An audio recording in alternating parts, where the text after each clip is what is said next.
নমস্কাৰ প্ৰিয় বন্ধু বান্ধৱীসকল আমাৰ ইউটিউব চেনেল বেছ ষ্টাডি হাবলৈ আপোনালোকক পুনৰ স্বাগতম জনাইছোঁ। আজি এই খণ্ডটিত আলোচনা কৰিব লৈছোঁ ইণ্ডাছ ভেলী চিভিলাইজেশ্যনৰ ওপৰত। চ' পলম নকৰি আজি খণ্ডটি আৰম্ভ কৰোৱা হওক। ইয়াতে কোৱা হৈছে যে Indus valley civilisation was the first urban culture of India. ইয়াতে কোৱা হৈছে যে ইণ্ডাছ ভেলী চিভিলাইজেশ্যন অৰ্থাৎ হিন্দু সভ্যতা এটা নগৰীকৰণৰ সভ্যতা আছিল বুলি কোৱা হৈছে। লগতে কোৱা হৈছে যে Indus civilization is one of the 4 earliest civilization of the world along with the civilization of Mesopotamia. ইয়াতে কোৱা হৈছে যে মেছ'পটেমিয়ামৰ যি সভ্যতা সেই সভ্যতা গঢ় লৈ উঠিছিল ট্ৰাইগ্ৰিটিছ আৰু ইউফ্ৰেটিছ নামৰ দুখন নদীৰ পাৰত। আৰু ইজিপ্তৰ যি সভ্যতা সেই সভ্যতা গঢ় লৈ উঠিছিল নীল নদীৰ পাৰত। আৰু চীনৰ যি সভ্যতা সেই সভ্যতা গঢ় লৈ উঠিছিল হোৱাংহুৰ নদীৰ পাৰত। ঠিক তেনেধৰণে আমাৰ ইণ্ডাছ চিভিলাইজেশ্যন অৰ্থাৎ হিন্দু সভ্যতা গঢ় লৈ উঠিছিল। এই চাৰিওটা সভ্যতা একেটা সমসাময়িক কালৰ বুলি কোৱা বা বুলি ধৰা হয়। ইয়াৰ পিছতে কোৱা হৈছে যে Indus valley civilisation also' known as Harappan civilisation because Harappa was the first discover site of Indus civilisation. ইয়াতে কৈছে যে ইণ্ডাছ ভেলী চিভিলাইজেশ্যনক হাৰাপ্পান চিভিলাইজেশ্যন বুলিও কোৱা হয়,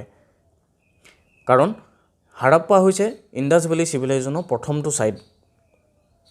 লগতে কোৱা হৈছে John Marshall was the first person who use the term of Indus valley civilization. Indus civilization অৰ্থাৎ ইণ্ডাছ চিভিলাইজেশ্যন শব্দটো ইউজ কৰা প্ৰথমজন ব্যক্তি হ'ল জন মাৰ্চেল। লগতে কোৱা হৈছে the most accepted period in 2500 to 1700 BC। Indus valley civilisation অৰ্থাৎ হিন্দু সভ্যতা যিখিনি সময়ত গঢ় লৈ উঠিছিল সেই সময়টো 2500 পৰা 1700 BC ভিতৰত ধৰা হয়। সেই সময়খিনিৰ ভিতৰতে এই সভ্যতা গঢ় লৈ উঠিছিল। নেক্সট,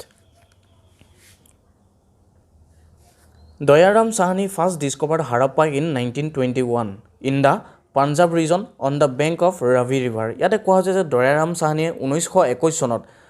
হাৰাপ্পা ডিস্কভাৰ কৰিছিল। আৰু এই হাৰাপ্পা ক'ত অৱস্থিত বুলি ক'লে আমি ক'ব লাগিব পাঞ্জাব ৰিজন বৰ্তমান পাকিস্তানত। আৰু কোন নৈৰ পাৰত অৱস্থিত বুলি ক'লে আমি ক'ব লাগিব ৰাভি নদীৰ পাৰত এই হাৰাপ্পা অৱস্থিত। Next point, R.D. Banerjee discovered Mohenjo-daro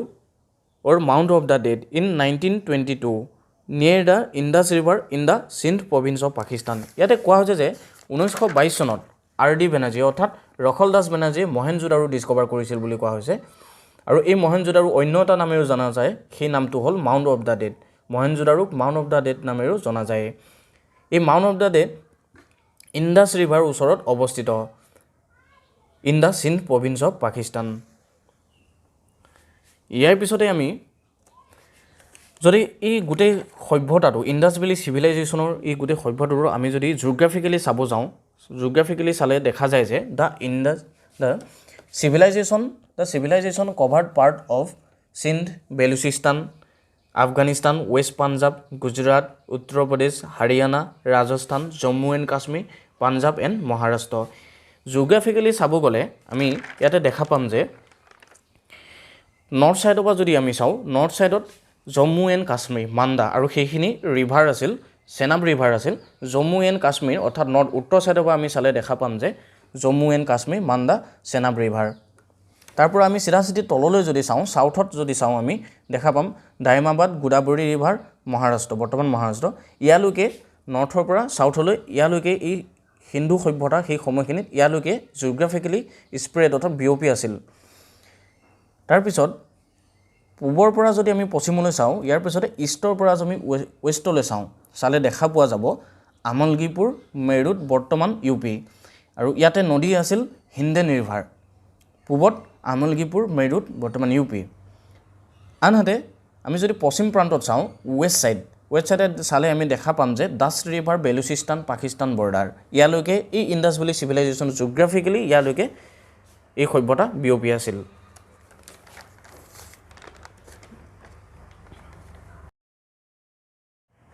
ইয়াতে কোৱা হৈছে যে town planning system, grid pattern and well drainage system বুলি কোৱা হৈছে।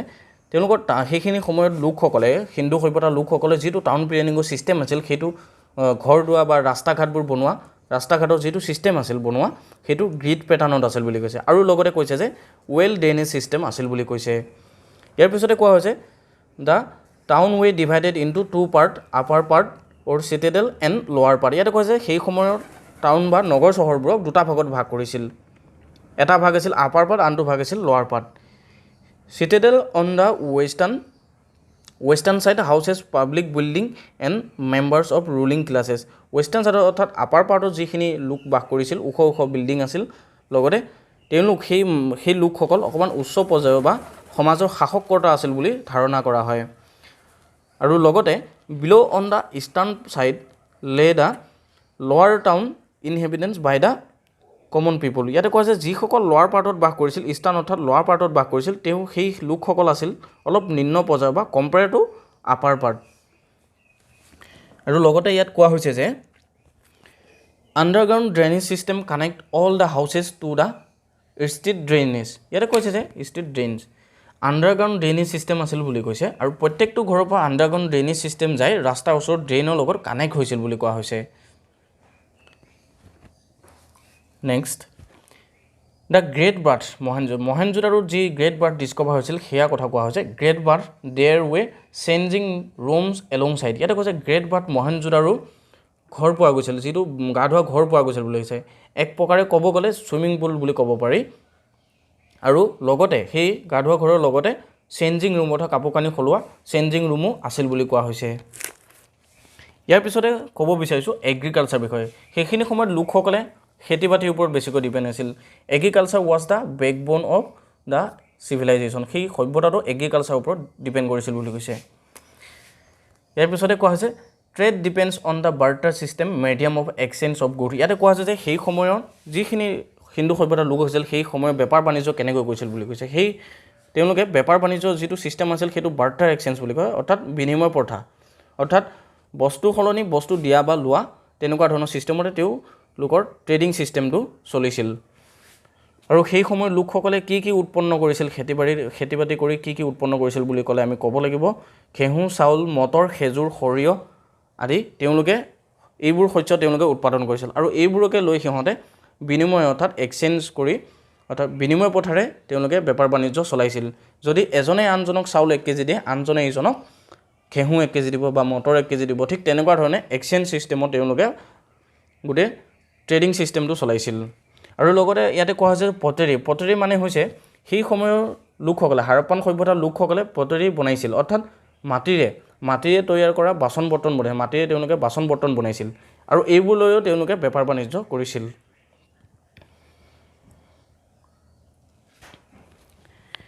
ইয়াৰ পিছতে কোৱা হৈছে যে evidence of Pashupati Mahadeva lord of animals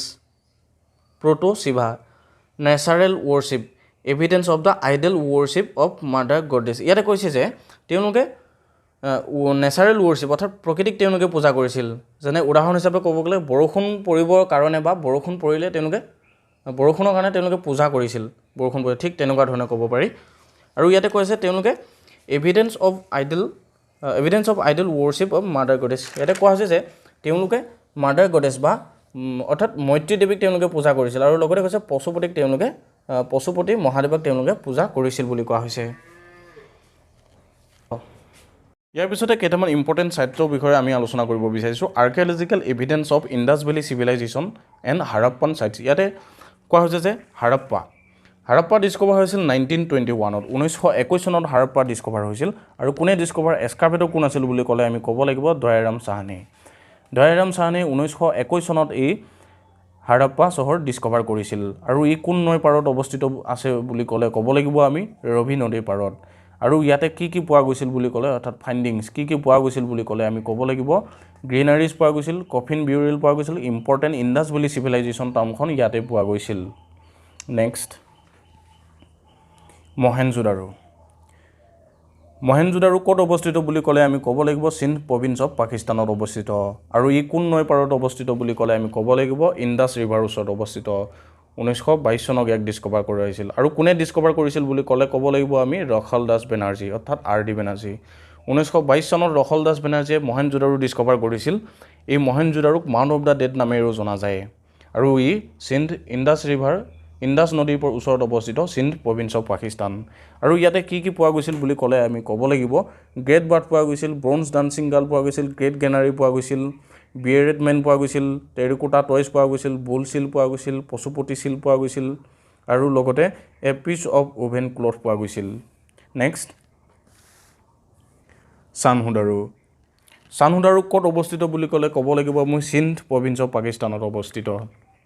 আৰু ই কোন নৈ পাৰত অৱস্থিত বুলি ক'লে ক'ব লাগিব আমি ইণ্ডাছ নৈ পাৰত অৱস্থিত আৰু ইয়াক ডিস্কভাৰ কৰিছিল 1931 চনত